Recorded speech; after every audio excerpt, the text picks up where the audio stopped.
nós estamos, primeiramente, tínhamos programado para transmitir esse evento no nosso canal do YouTube, mas devido a um problema com o nosso Zoom, a gente vai gravar aqui localmente essa palestra, né? E vamos depois disponibilizar no canal do YouTube.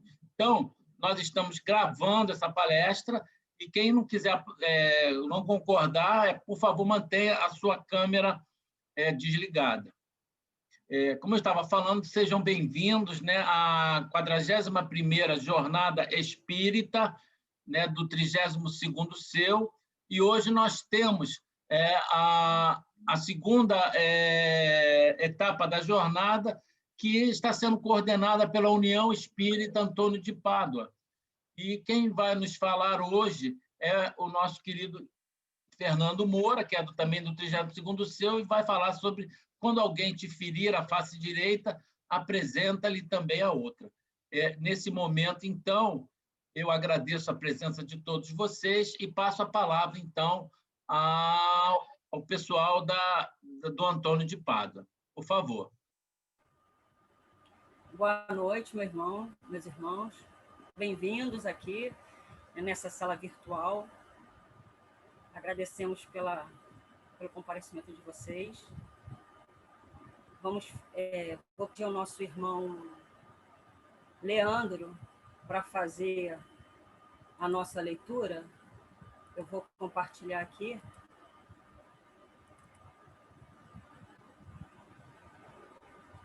Irmão Leandro, por favor, pode começar. João. Saúda o teu... Perdão, desculpa. A leitura do livro Vida Feliz, de Joana de Ângeles, psicografado por Divaldo Franco. Saúda o teu dia com oração de reconhecimento. Tu estás vivo. Enquanto a vida se expressa, multiplicam-se as oportunidades de crescer e ser feliz. Cada dia é uma bênção nova que Deus te concede, dando-te prova de amor. Acompanha a sucessão das horas cultivando otimismo e bem-estar. Graças a Deus, irmãos. Muito obrigado. Obrigada, irmão. Irmãos, vamos fazer nossa oração de abertura. Pedir para que vocês relaxem o corpo, fechem os seus olhos, mentalize o Pai, elevando nossos pensamentos. Agradecemos, Senhor, por mais esse levantar. Obrigado por essa oportunidade para o nosso crescimento. Que possamos, Senhor, construir um mundo de paz. Que os seus ensinamentos estejam sempre conosco nessa caminhada. Que possamos ajudar o nosso próximo. E que o Senhor esteja sempre conosco. Nos ajude a construir um mundo melhor. Que a sua luz esteja em nossos lares, nossos corações e na nossa caminhada. Muito obrigada mais uma vez por essa oportunidade de estarmos hoje aqui reunidos em seu nome, para que possamos aprender um pouquinho mais sobre os seus ensinamentos. Que assim seja. Muito obrigada, Senhor. Que assim seja. Irmão Fernando, você tem 45 minutos para a sua explanação, que seus mentores te iluminem, viu?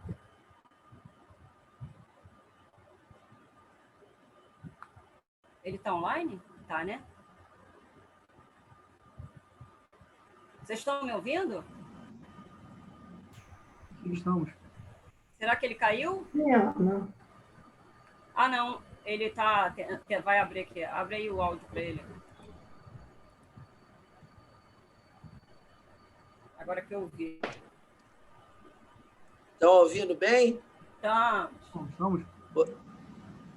Tá ok, então.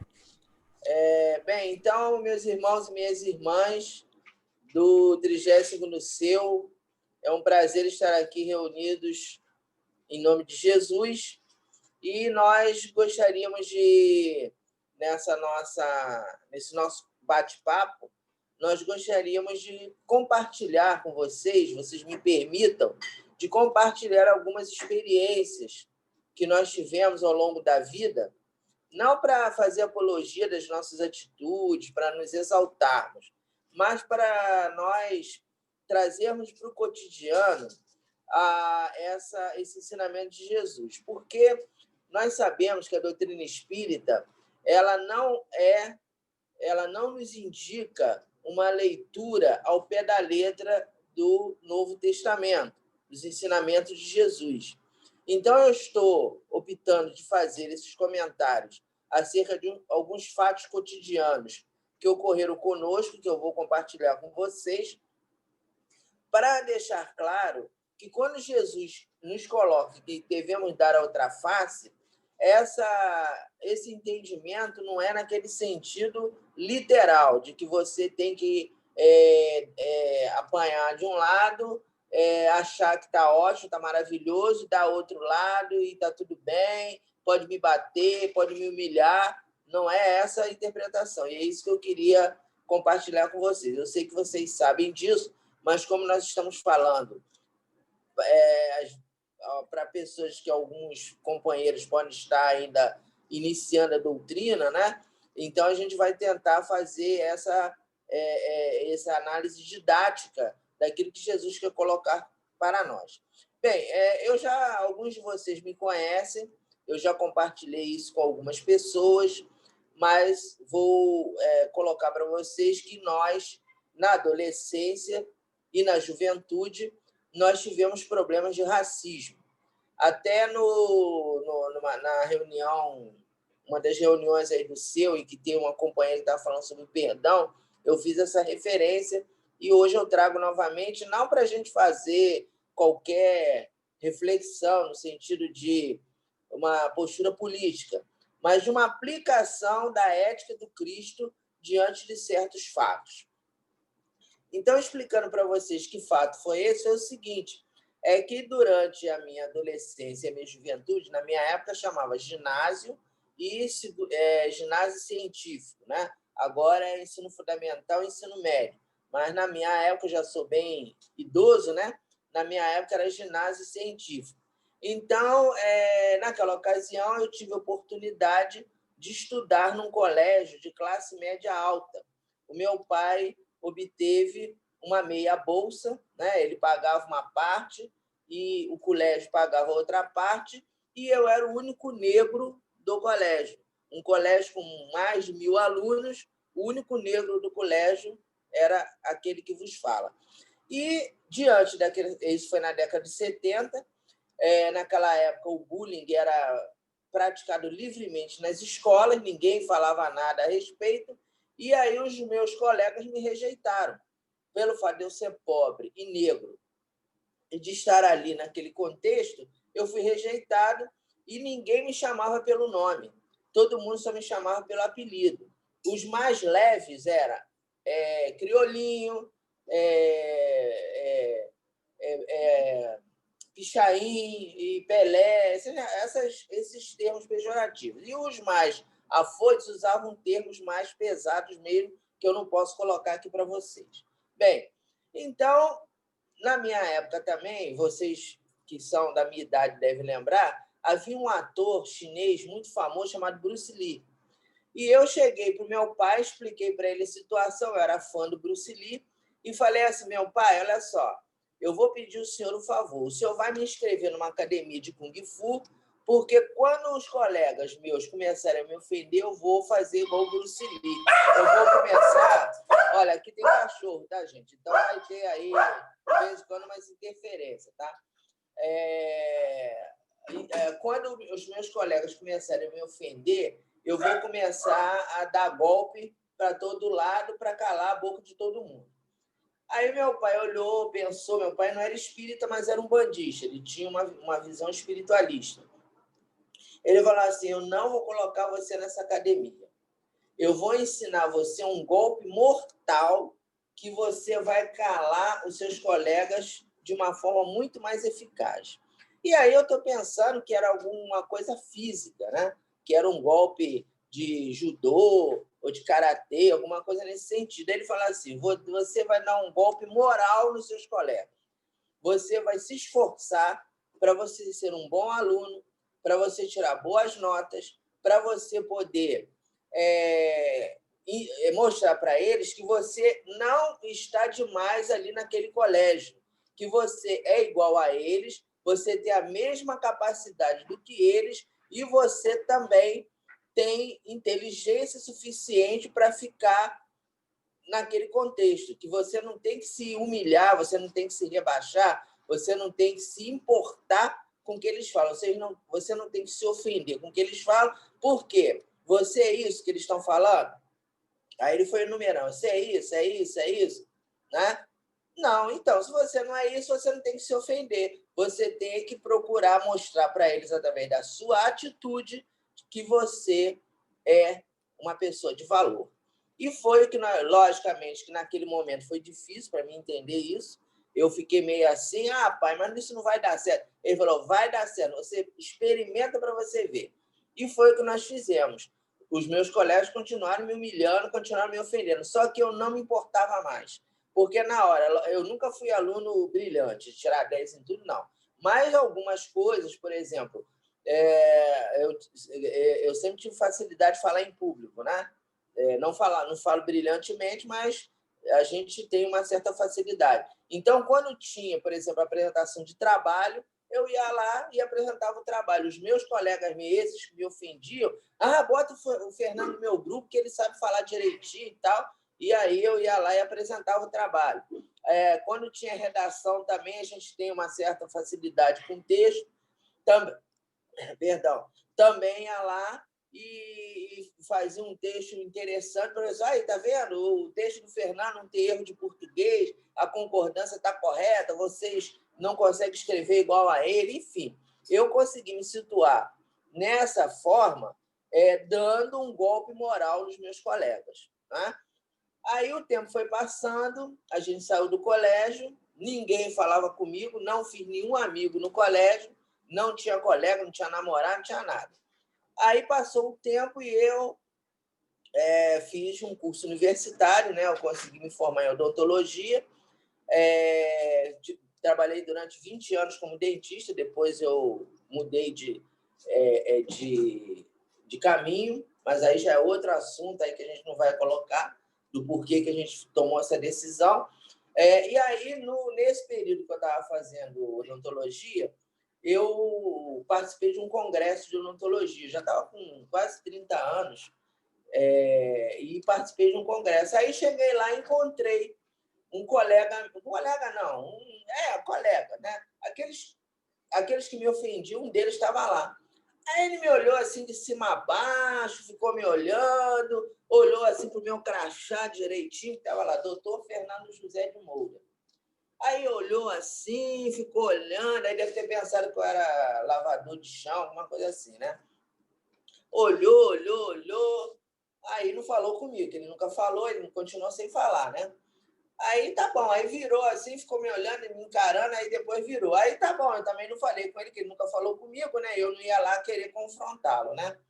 Bom, aí ficou nessa. Aí chegou o intervalo do estudo que a gente estava fazendo.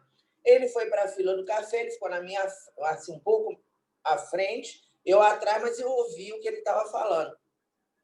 Ele virou para um colega dele, que não era lá do colégio, uma pessoa que estava com ele, e falou assim: rapaz, hoje eu fiquei surpreso.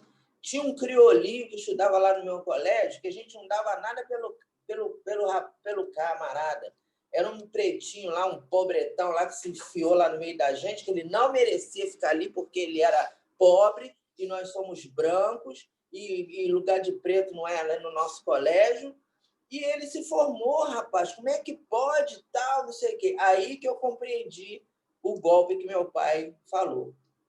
Depois de anos e anos que eu fui entender exatamente o golpe, né? O golpe moral que ele verificou, né? Que eu verifiquei pessoalmente. Ele ficou assim, surpreso, né? Poxa, aquele um criolinho lá, que o pai dele pagava metade da mensalidade e tal, não sei o que e tal. Por que a gente está contando essa história toda para vocês? Pelo seguinte, que se o meu pai fosse uma pessoa desequilibrada, o que ele faria? Vou te botar na escola de artes marciais, você vai aprender, vai bater em todo mundo lá. Mas como ele não era espírita, mas ele era um bandista, ele tinha uma ética. Graças a Deus, eu tive nessa existência o privilégio de nascer numa família bem estruturada. Ele mostrou o quê? Se alguém te bater na face direita, apresentar-lhe também a outra. Mas não significa que você vai se curvar. Não significa que você vai acreditar que aquela agressão é justa, que você tem que ser agredido, que você merece apanhar, que você merece ser vilipendiado pelas pessoas. A amostragem do meu pai é o seguinte: você tem que reagir pacificamente, dentro da ética do Cristo, sem ódio, sem mágoa, sem ressentimento, sem sentimento de vingança. Então, é isso que Jesus está falando para a gente. Essa historinha toda que eu contei para vocês, vocês me perdoem aí essa colocação, mas eu entendo que talvez sirva para nós refletirmos, porque se fala tanto em racismo, né? E como é que o negro deve agir? Será que você aquele movimento, né? Vidas Negras Importam. Será que o caminho, né? Sem a gente entrar em assunto de política, mas será que o caminho é você, negro, querer ir para a rua bater no branco, ou quebrar carro dos outros, botar fogo? Né? Não. O caminho é agir dentro de um processo ético. Você não vai aceitar, você não vai se curvar, você não vai considerar que você está sendo agredido e vai oferecer outra face passivamente, não é?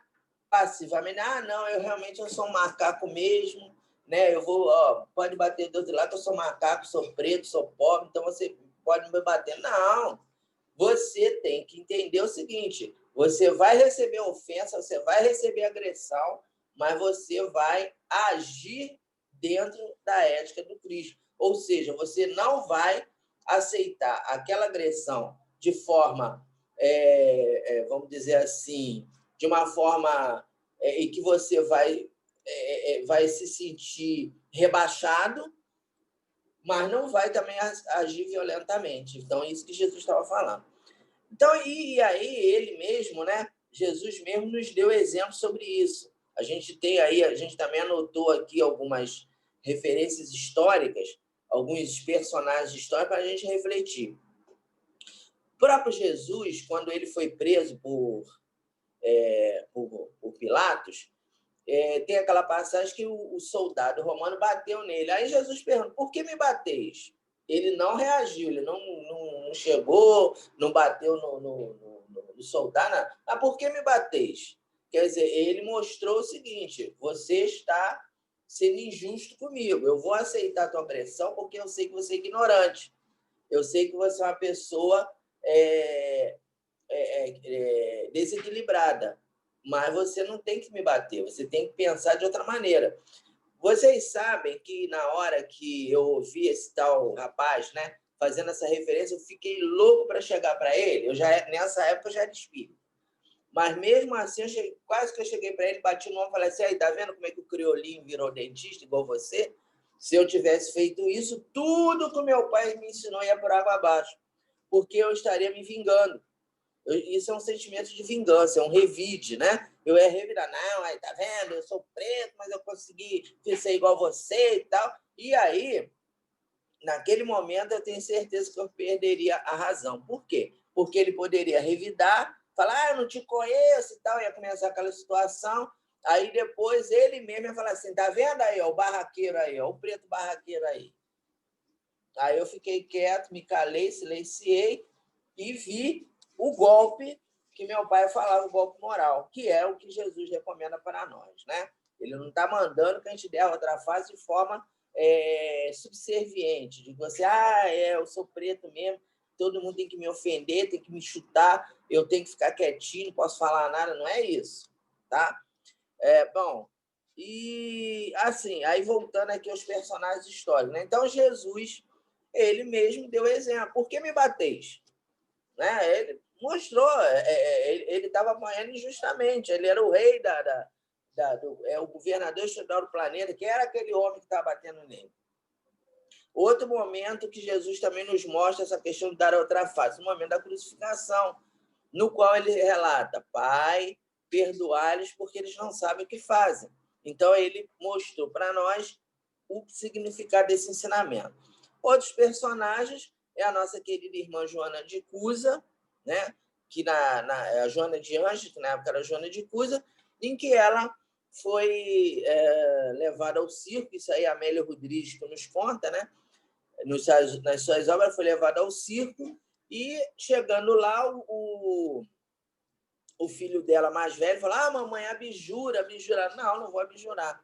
Aí o soldado romano falou assim: quer dizer que esse seu mestre só ensina você a morrer? E a resposta de Joana: ele me ensina a perdoar os meus inimigos.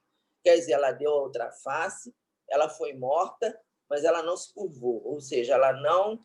Ela, dentro do processo da ética do Cristo, ela mostrou o equívoco da pessoa, né? Outro momento também no próprio Evangelho é em relação à postura de Estevão. Então, se a gente for ler o livro Paulo e Estevão, a gente vê que o Saulo de Tarso ele ficou muito incomodado com a presença de Estevão, né? Naquele período que ele não era cristão ainda, que ele não tinha ainda encontrado Cristo. E aí ele foi, o Emmanuel nos fala que ele foi à Casa do Caminho para confrontar Estevão. Ele entendeu que, na retórica, aquele homem aparentemente ignorante iria perder. E ele começou a fazer aquele debate. O Estevão foi refutando, inspirado pelos amigos espirituais e também pela parte moral e cultural que ele possuía já na sua bagagem. Aí chegou o momento que o Saulo não aguentou mais. O que ele fez? Deu um tapa no rosto do Estevão, né? Aí o Estevão ficou assim, silenciou, relata, mano, que caiu uma lágrima, né? E aí o Saulo, a boca do Estevão ficou ferida, quer dizer, ele literalmente deu outra face. Literalmente. Aí o Saulo virou para ele e falou: quer dizer que esse seu mestre te ensina a ser covarde? O meu mestre me ensina a amar os meus inimigos. Então, ali estava dando exemplo de que ele deu outra face, mas ele mostrou o erro ao agressor. Ele não teve aquela atitude de não, é isso mesmo, você está certo, me bate mesmo, meu amigo, porque você está com a... Não é isso, né? E mais recentemente, nós tivemos duas pessoas que eu admiro muito, que é Gandhi e Martin Luther King Jr. Martin Luther King Jr., vocês conhecem, foi um campeão dos direitos civis nos Estados Unidos. Era um pastor... ele era... Eu me esqueci a denominação dele, não sei se ele era anglicano ou metodista. Ele era um pastor protestante. E ele fez um discurso brilhante: eu sonho um sonho, que é exatamente isso que Jesus está falando. Isso que Jesus está falando, isso que Jesus está se colocando, né? No qual ele fala categoricamente que ele teve aí esse discurso imortal que o imortalizou. Logo em seguida, ele foi morto, em 68, mas o seu discurso ficou, quer dizer, a sua ideia não morreu, e hoje a gente vê os Estados Unidos ainda tem, logicamente, essas questões, né, do chamado racismo estrutural, mas o exemplo do Luther King ficou, e o outro é o Gandhi, né? O Gandhi com a sua presença lá, imorredora, de não disparar um tiro e se libertar dos companheiros. Então, meus irmãos, nessa busca também da gente trazer aí o ensinamento de Jesus para o cotidiano, aí eu vou relatar para vocês um fato que aconteceu na nossa casa espírita, com um companheiro que foi presidente da casa na época. Hoje ele já está bem idoso, mas aquela atitude dele, para mim, foi de grande valia. que é o seguinte, ele era presidente lá da nossa casa e ele trabalhava com confecção. Ele tinha uma confecção. Aí, ele estava trabalhando um determinado dia lá e os ladrões entraram lá na confecção dele. Ele disse que os rapazes estavam drogados, né? E aí um deles lá, num determinado momento, falou assim, olha só, meu amigo, eu vou fazer o seguinte, eu vou pegar a sua filha mais nova e vou estuprá-la na sua frente, na frente de toda a família. E aí de você, se falar alguma coisa, que eu mato todo mundo. O rapaz, logicamente, não estava dentro da sua normalidade, né? Estava drogado. Com certeza também havia ali uma influência espiritual negativa também, né? Fortalecendo esse... Ele falou isso para ele. Que ele, com muita dor, ele teve que assistir o que... E ele ficou, nem ele segurou ele, deixou ele, ficou apontando a arma.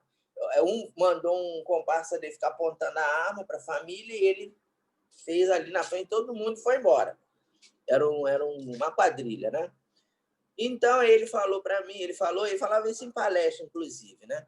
Que ele ficou com muito ódio. Esqueceu tudo de espiritismo, esqueceu que ele era presidente da casa. Ela falou, olha, quero saber, eu vou fazer o seguinte, eu tenho um amigo meu que é policial, ele conhece um matador profissional, vou mandar esse companheiro matar todo mundo, porque isso não se faz. E foi o que ele fez. Ele chamou esse companheiro lá, o matador estabeleceu um valor com ele, né? Naquele tempo, não sei se havia celular, eu sei que foi por telefone. Ele ligou para o rapaz, o policial amigo dele deu o número lá para ele, ele ligou e a pessoa estabeleceu um valor.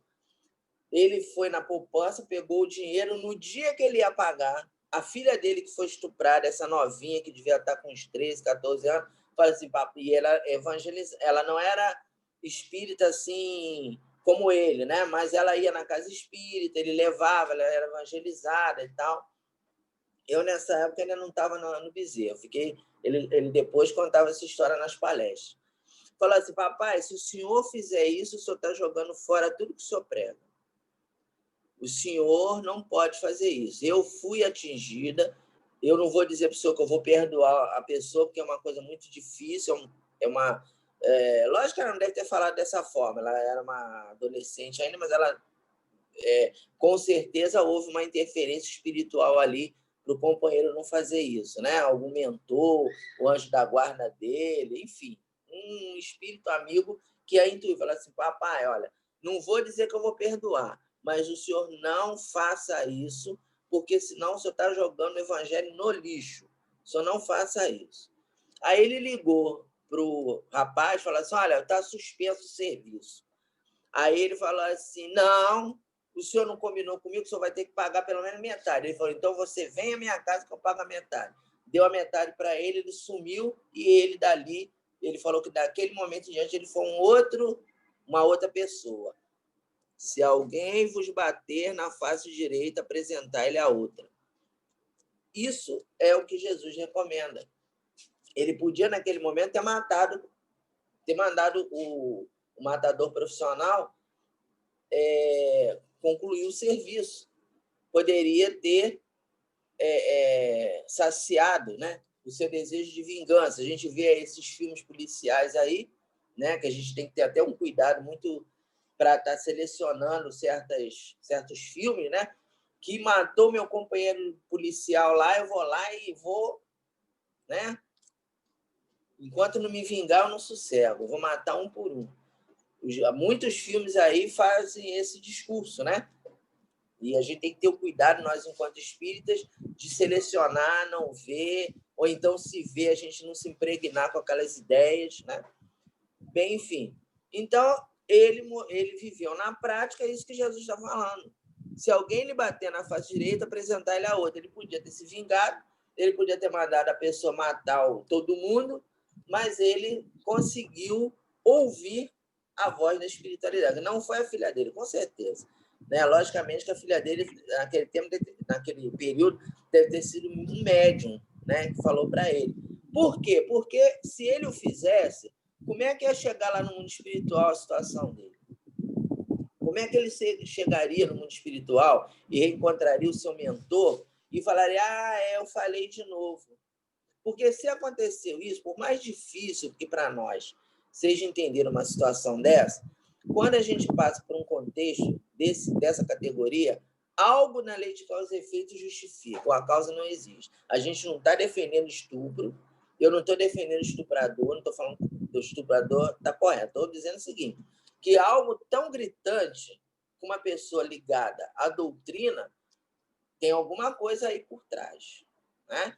Então, ele conseguiu, né, neutralizar aquele fato e fez aí o seu resgate, né? Conseguiu fazer o seu resgate. Assim, eu selecionei alguns casos que a gente conhece de pessoas que conversaram conosco para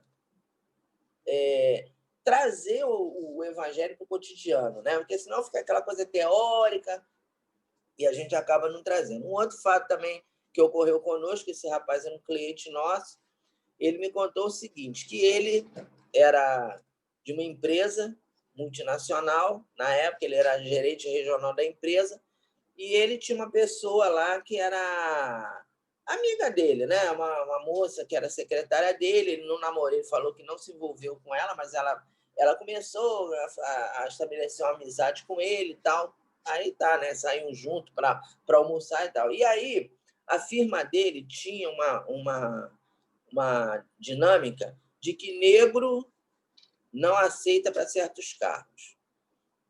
A pessoa ficava de vendedor, ficava de cargos subalternos.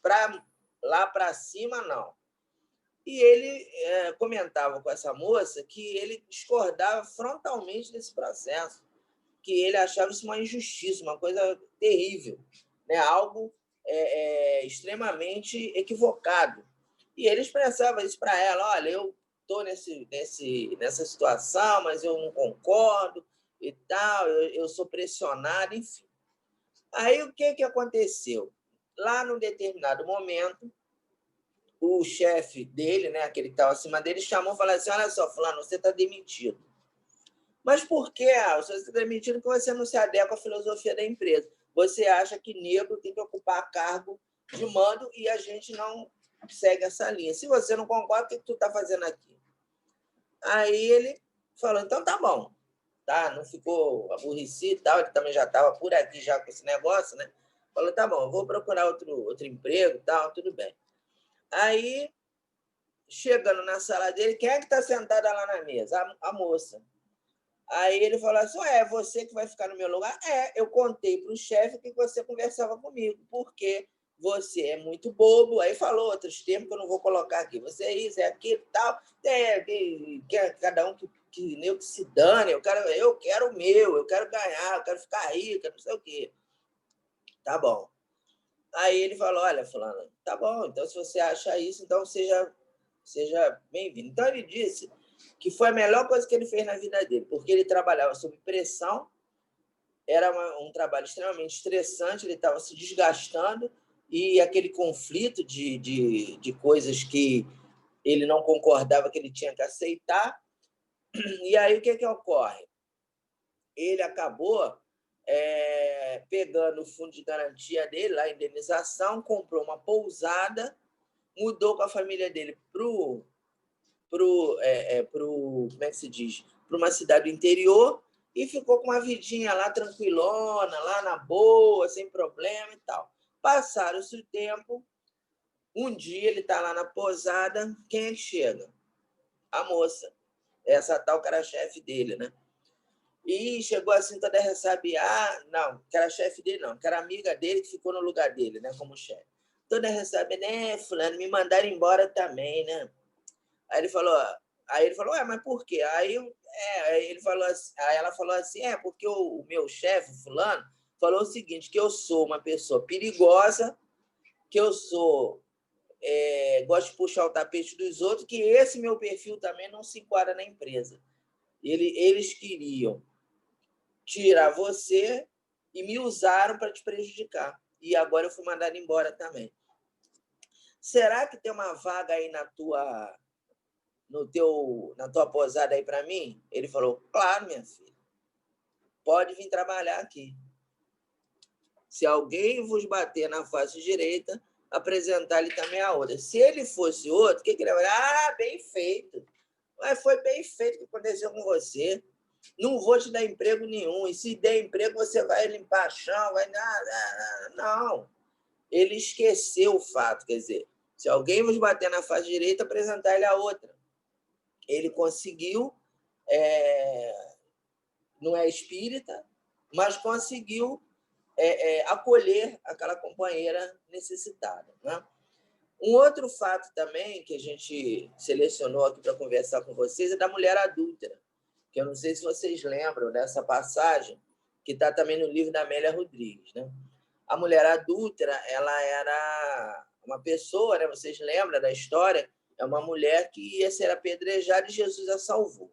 Então, conta a Amélia Rodrigues que depois daquele encontro com Jesus, ela montou um albergue para acolher pessoas necessitadas, viajantes, mendigos, pessoas necessitadas ali daquela região de Jerusalém. Ela trabalhou sempre naquele contexto da prática da vivência do evangelho, da vivência da caridade. E aí, lá, um determinado momento, chegou um homem lá, cego, doente, esfarrapado, era o marido dela, o ex-marido dela. Aí ele chegou lá, minha senhora, será que a senhora pode me acolher aqui, que eu estou aí, estou mal, tal, estou andando pelas estradas aí, estou com fome, será que a senhora me acolhe? Ela, com certeza, meu filho, entra. Deu banho, botou na cama e tal. Aí, depois que ela fez esse acolhimento, ele já estava para desencarnar, já estava muito doente. Aí ele virou para ela e falou assim, olha, aí contou a história, né? Eu, quando fui jovem, eu injustamente inventei que a minha esposa estava cometendo adultério, mas ela não estava. Foi uma invenção minha que eu queria me livrar dela, que eu estava com uma outra pessoa, e inventei essa história. Será que ela me perdoa? O que a senhora que é seguidora de Jesus? Com certeza ela já lhe perdoou há muito tempo. E não falou para ele que era ela. Ele desencarnou sem saber. Se alguém vos bater na face direita, apresentar-lhe também a outra. Ela fez exatamente lá, podia falar, ah, pois é, né? Agora, né, meu amigo? Bem feito que aconteceu isso com você e tal. Não, né? Então, meus irmãos, a gente fez essas pontuações. Por quê? Porque nós não podemos, enquanto espíritas, abrir mão da fé raciocinada. Porque a gente vê que hoje, com essa avalanche de pensamento fundamentalista que temos aí, as pessoas pegam o Novo Testamento e a Bíblia ao pé da letra. Por exemplo, até hoje, os companheiros de outros segmentos consideram não evocar os mortos ao pé da letra. Você não pode ter mediunidade, não pode ter nada, que Moisés proibiu naquela época. A gente sabe que o não evocar os mortos era para a época de Moisés, em que havia realmente um entendimento equivocado da mediunidade, da prática mediúnica. Não era para aquele momento de Jesus. Então, Jesus, ao se transfigurar no Monte Tábor, e Moisés e Elias aparecerem materializados do lado dele, o que ele estava dizendo? Para nós que a mediunidade é um fato natural, que a mediunidade pode acontecer, que o perispírito é um fato, que aí colocam no Novo Testamento, tá? No Novo Testamento que Jesus brilhava muito, né? Que brilho era aquele? O brilho era exatamente da sua potencialidade perispiritual, da sua potencialidade magnética, da sua condição de governador espiritual do planeta. Então, ele derribou aquela lei. Mas, até hoje, os irmãos que pegam tudo ao pé da lei, não, é porque não pode, está proibido. Então, a gente fez essas interlocuções, falando de fatos que nós conhecemos, para colocar isso. E aí, o silêncio, né? O silêncio diante da ofensa, ele é válido, mas tem que ser um silêncio produtivo, não é que você vai se calar concordando. Por quê? Porque nós temos que entender, primeiro, a condição do nosso planeta. Se nós vivemos num mundo de provas e expiações, nós vamos encontrar muitas pessoas que têm problemas de perturbação espiritual, sendo que nós somos os primeiros, né? Nós, que eu digo eu, sou o primeiro deles, né? Então, a gente tem ali pessoas que têm os seus problemas, né? Então, a condição planetária de mundo de provas e expiações nos leva ao entendimento de que o sofrimento é inevitável. O sofrimento é o aguilhão bendito que nos impulsiona. Se eu não tivesse passado por essa experiência do racismo, provavelmente eu teria, talvez não tivesse aproveitado tanto no colégio como eu aproveitei. Por quê? Porque, como eu não tinha colega, eu tinha que estudar. Eu não é que eu era, como eu falei para você, nunca fui aluno brilhante, de tirar 10. Mas quando você tem muito colega, muito amigo, né? E você é novo, é futebol, é não sei o quê e tal, vocês veem que eu era tão problemático, meu negócio lá, minha situação, que eu sempre fui perna de pau em futebol, né? Eu não jogo nada. E sou vascaíno, que é pior ainda, sofredor, né? Não sou flamenguista, sou sofredor e sou perna de pau no futebol. Aí, no início, eles pensaram, como eu era negro, eles achavam que eu morava na favela, pega aí o Criolinho para jogar, o Pelezinho, não sei o que. Aí, quando chega lá, que eles viram lá, pô, esse camarada nem joga bola, esse camarada sabe, pô, não é possível e tal. E aí eu fiquei sendo, sabe, ninguém me chamava mais para jogar bola, nada. Eu era baixinho, também não podia jogar basquete. Então, diante dessa rejeição das pessoas, eu tive que estudar. Então, eu tive que estudar, tive que me concentrar num objetivo, que meu pai falou assim, se você quiser se formar, eu me mato de trabalhar, mas você vai estudar e você vai entrar para uma faculdade, não vou botar você para trabalhar. Você vai estudar sem trabalhar. Então, vocês vejam que, graças a Deus, apesar dessa situação, né, que a gente viveu, que é uma situação hoje, na época, para mim, era uma tragédia, né? Mas hoje a gente encara com bastante tranquilidade, até por causa do amparo da doutrina, né? Eu tive que me concentrar para estudar e eu tive o privilégio de ter um pai maravilhoso, uma mãe maravilhosa que me carregaram no colo para eu poder me formar, e depois, por causa do meu pai, mesmo ele sendo bandista, que eu me tornei espírita, porque ele tinha livros e livros de doutrina espírita, céu e inferno. Ele não era frequentador de casa espírita como as nossas, ele tinha um terreiro de Umbanda, que ele, inclusive, era como é que se diz, chefe de terreiro, né? Era o pai de santo. Ele não falava que era pai de santo, ele falava que era chefe de terreiro. Mas ele tinha livro de Chico Xavier e tal. E uma ocasião, me lembro de um momento, né, que também marcante, devido até a nossa incompreensão também diante disso, que eu me lembro perfeitamente da noite do Pinga-Fogo. Eu devia ter uns 11 anos, mais ou menos, e teve aquela noite do Pinga-Fogo com o Chico, né? Aí ele chegou para mim e falou assim, senta aí para ouvir esse homem falar, que ele tem muita coisa boa a dizer. Eu, naquela época, não estava querendo saber nada de religião, não tinha... pai, qual é? Não sei o quê e tal. Ele falou, você vai sentar aí para ouvir, porque no futuro isso vai ser importante para você. E depois, né, hoje, eu reconheço a importância que a doutrina espírita tem. Então, se eu não tivesse tido essa contenção, né, ficasse lá com muito colega, jogando bola, com muita namorada, as garotas nem olhavam para mim. Eu era feio, magro, com o meu óculos era um dos apelidos meu era 4 olhos, porque eu já com 7 anos de idade eu usava óculos. E aí o meu óculos era grandão, né? Eu usava grandão com aquela lente, naquele tempo as lentes eu já usava 4 graus, era aquela lente grossona, né? Aí, 4 olhos, não sei o quê. Aí as meninas falavam assim, eu quero lá saber esse 4 olhos, esse camarada feio pra caramba e tal. E aí, o que aconteceu? Devido a isso, eu tive que estudar.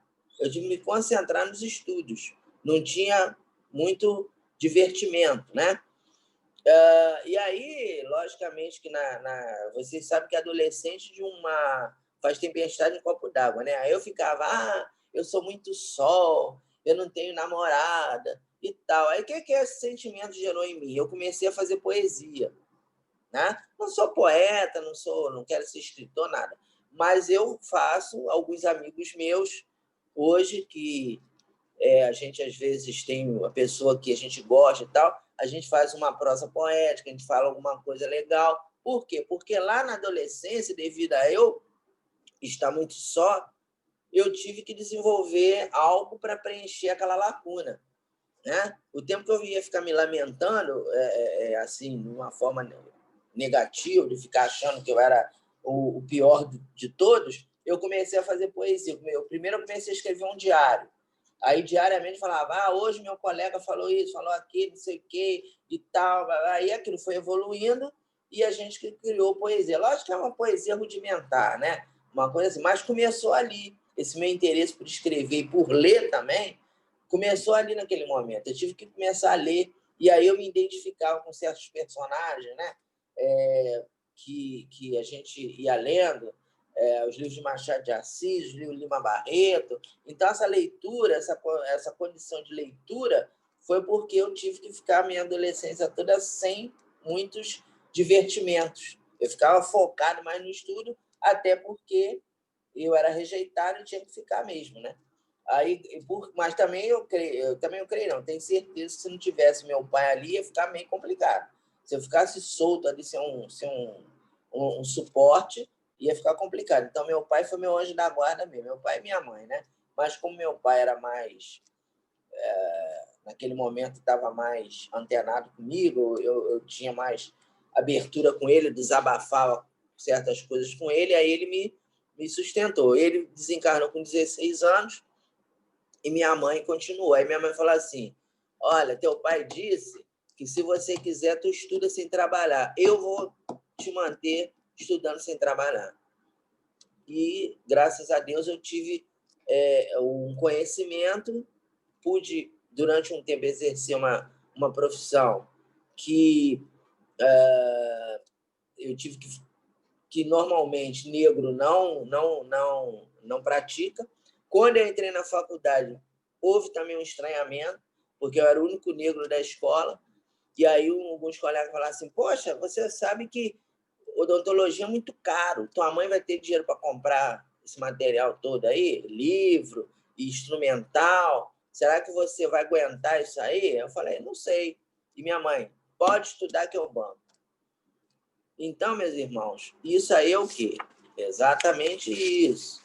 Aquela repetição. Se alguém vos bater na face direita, apresentar-lhe também a outra. Você não tem que se sentir diminuído.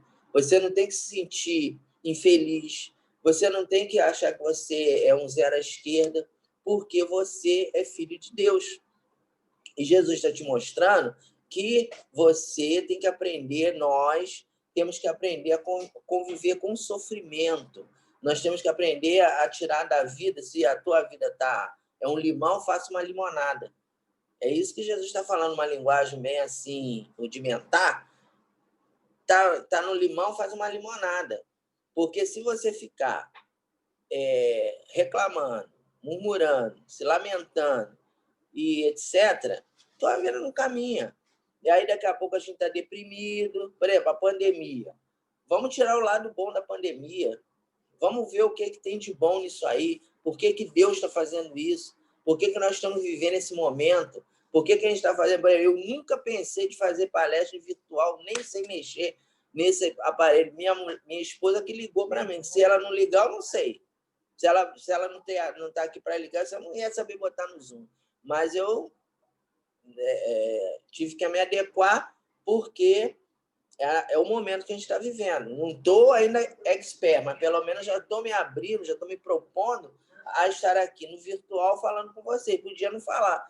Não quero falar porque eu não gosto, tal, mas a gente está trabalhando com as nossas dificuldades. Então, nesse momento agora, então, concluindo, nesse momento agora que nós estamos vivendo, meus irmãos, esse entendimento do que é dar a outra face é importantíssimo, porque nós estamos num momento de de muito conflito, de muita dor, muito sofrimento. E se a gente não aprender que do sofrimento temos que tirar lições, nós vamos sucumbir.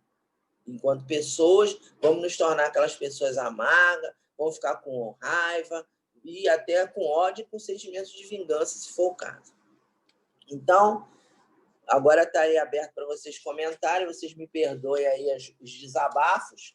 Eu em nenhum momento eu quis ficar me vangloriando das minhas atitudes, mas como nós vivenciamos uma situação que é muito falada atualmente, que é o racismo, né? Eu quis compartilhar com vocês essas informações e vocês quiserem comentar alguma coisa, perguntar alguma coisa, fica a critério de vocês. Caso contrário, até a próxima sexta-feira, que Jesus nos abençoe. Fernando, obrigado pela palestra, por essa excelente explanação, mostrar um pouco do seu lado de vida, que é sempre um aprendizado para todos nós, né? Gratidão e parabéns para você por essa força, por essa luta e você ter chegado onde chegou. E muitos desistem no meio do caminho, mas você persistiu e está aí. Muita gratidão mesmo. Nós temos 10 minutos de perguntas e comentários. Alguém que gostaria de fazer comentários? Fátima, posso falar? Pode falar, Marcinha. Parabéns, Fernando. Realmente é muito difícil um ser humano passar por tantos episódios, né? E dar outra face. Eu tive, acho que uns 3 episódios desses em empresas onde eu trabalhei. E eu fiz exatamente o que você fez, eu deixei para lá. Muitas pessoas, às vezes, quando saem das empresas, elas fazem questão de entrar com uma ação judicial, colocar na justiça, pedir danos morais, essas coisas todas. Eu não, deixei para lá. Eu trabalhei numa empresa onde uma menina, eu era chefe dela. E aí eu fiz um projeto, eu dei na mão dela o projeto pronto para que ela pudesse tocar em frente. Só que ela pegou o projeto e entregou na mão da diretoria como se tivesse sido ela que tivesse feito. E ela fez a minha caveira de um jeito, eu fui mandada embora. Só que por obra do destino, ela veio morar num prédio ao lado da rua onde eu moro. E um dia ela mandou uma mensagem para mim, porque ela conseguiu meu telefone através de outra pessoa, me pedindo ajuda. Ela estava desempregada também, porque ela também foi mandada embora, porque ela também descobriram que ela não tinha o perfil da empresa, né? Porque ela era uma pessoa que fazia veneno em cima dos outros, né? A caveira do outro, né? Como diz assim. E ela precisou de ajuda. Para conseguir o emprego, ela precisava de uns equipamentos, e os certificados dos equipamentos que eu tinha. E aí ela me perguntou se eu sabia de alguém que pudesse alugar os equipamentos para ela. Eu falei assim, não.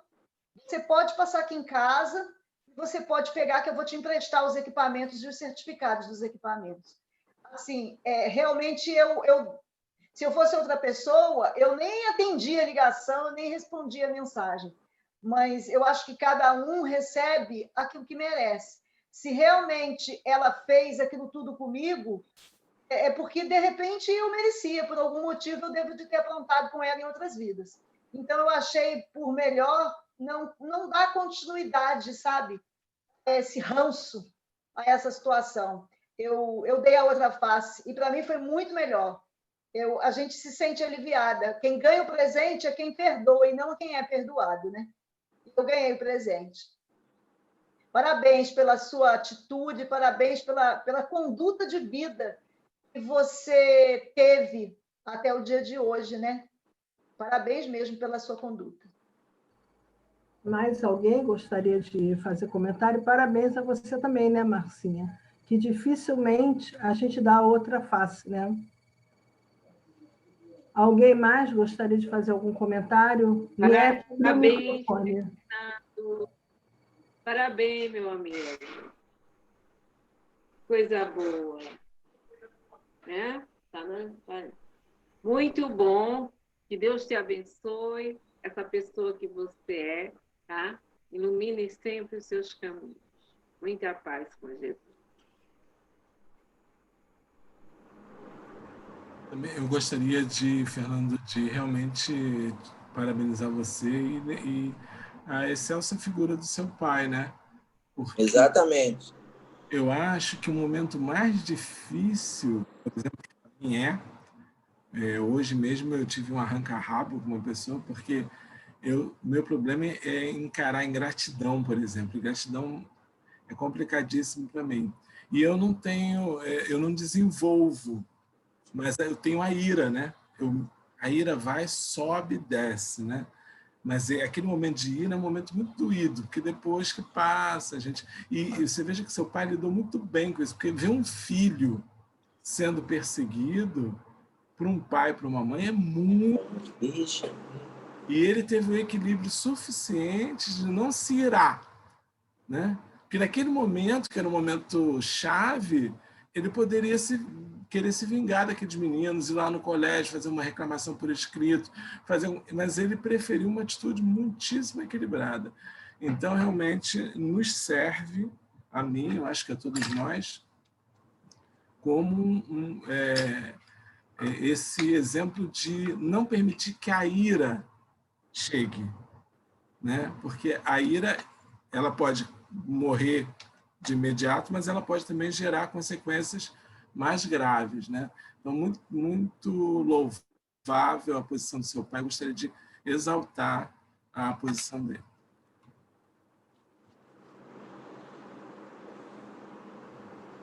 Mais algum comentário? Nós ainda temos 5 minutos. Mais alguém? Parabéns, Fernando. Oh, desculpa, perdão.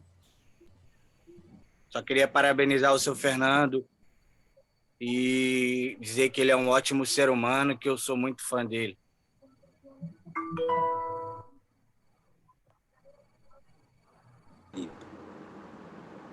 Olha, eu só queria registrar que esse daí é suspeito para falar, que ele é meu amigão, né? Apesar que ele é flamenguista, mas imagina a rivalidade no campo. Mas ele é meu amigão, então o que ele falou aí, vocês tirem 50%, que é o carinho que ele tem por nós lá, que ele é frequentador lá da nossa casa. Então, é meu filho espiritual. Aí filho sabe como é que é, né?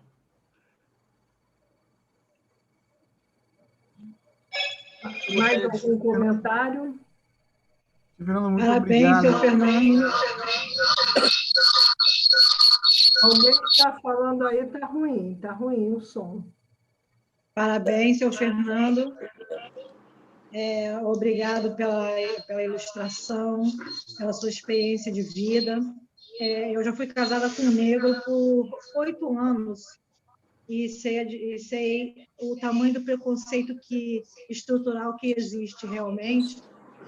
E todos nós passamos por provas e expiações, mas a pessoa que passa por esse tipo de bullying é traumatizante, ainda bem que o senhor tinha um pai, porque no caso que eu convivi, ele não tinha, e ele ficou completamente desestruturado, é uma pessoa que tem a personalidade totalmente deformada por conta desse racismo, desse fascismo que sofreu. Então, parabéns pelo pai que o senhor teve, que o educou perfeitamente dentro dessa linha espiritual evoluída, né? Bastante evolutiva, e foi um grande exemplo para nós. Uma boa noite a todos e parabéns pela palestra, muito bacana, gostei muito. Boa noite a todos. Bom, nosso tempo de comentário encerrou. Agora eu vou passar a palavra para o Sérgio, que ele tem alguns recados para dar. Sérgio, por favor.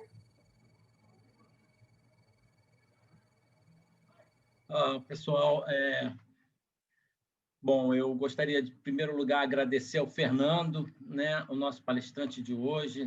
O Fernando é um amigo querido, um amigo de muitas jornadas, grande trabalhador, né, que está à frente do 32º Seu e que nos ensina muito, não só com a doutrina espírita, mas também com a sua experiência de vida. E a gente tem esse envolvimento aqui, né? O envolvimento da jornada espírita, que tem exatamente esse objetivo de nos integrar, de nos dar aquela sensação de estarmos em casa, de estarmos juntos, todos amigos, todos felizes, né? Na realidade, todas as casas unidas, nós somos, né, mais fortes unidos. E eu aproveito aqui, eu vou compartilhar com vocês aqui, ó.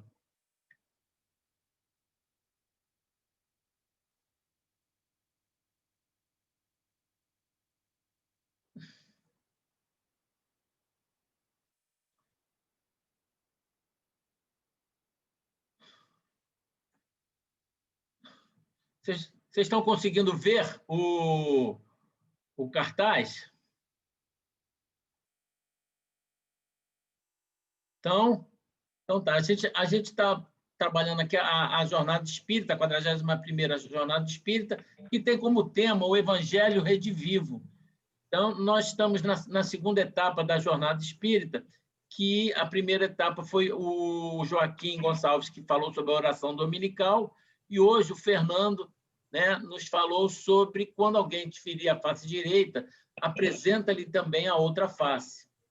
E nós queremos convidá-los para a terceira, né, fase da Jornada Espírita, que é na sexta-feira que vem, no dia 16, né, às 8h, também pelo Zoom, com o tema Bem-aventurados os pobres de espírito. Quem está aqui colocado é o Rubens Vital, mas o Rubens, ele está presente aqui, ele não vai poder participar, né, como expositor dessa palestra, né, da jornada. Ele será substituído por uma irmã muito querida também, que é a nossa querida Kátia Biaia, tá? Que também é da Casa de Jesus. Então, na semana que vem, nós teremos então o tema Bem-aventurados os pobres de espíritos, né, com a Kátia Biaia, que é da Casa de Jesus e será coordenado pela Fraternidade Espírita Bezerra de Menezes, casa que o Fernando aqui pertence. Eu quero agradecer a todos vocês, lembrando a todos que essa palestra estará disponível no canal virtual do YouTube do 32º Seu dentro em breve, tá? Porque, infelizmente, nós não podemos transmitir ao vivo. Eu passo agora a palavra para o pessoal do Antônio de Pádua. Obrigado. Obrigada, Sérgio. Quero agradecer a presença de todos nessa noite aqui conosco, por essa palestra muito esclarecedora, excelente.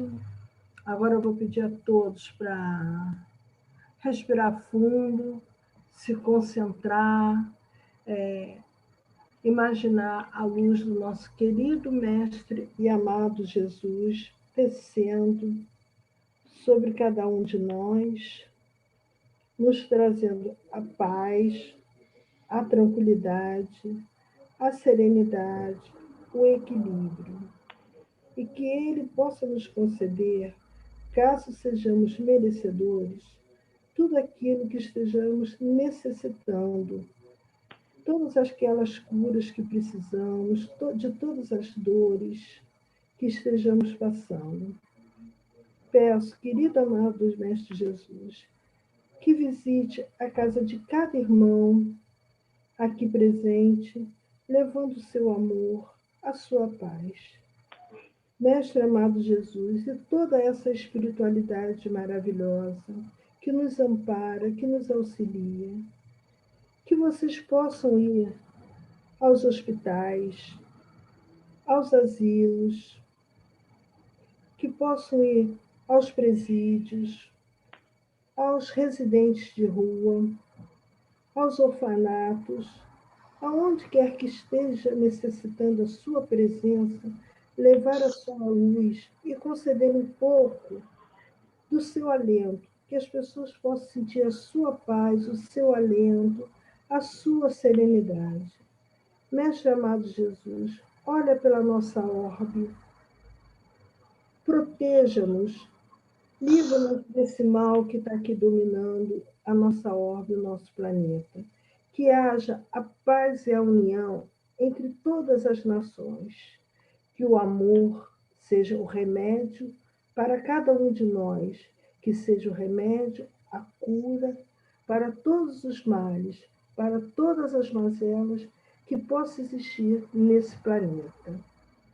Gratidão, Mestre Jesus, por esta noite, gratidão a toda essa espiritualidade maravilhosa, gratidão a todos aqui presentes, gratidão, Mestre Jesus. Gratidão, gratidão, gratidão.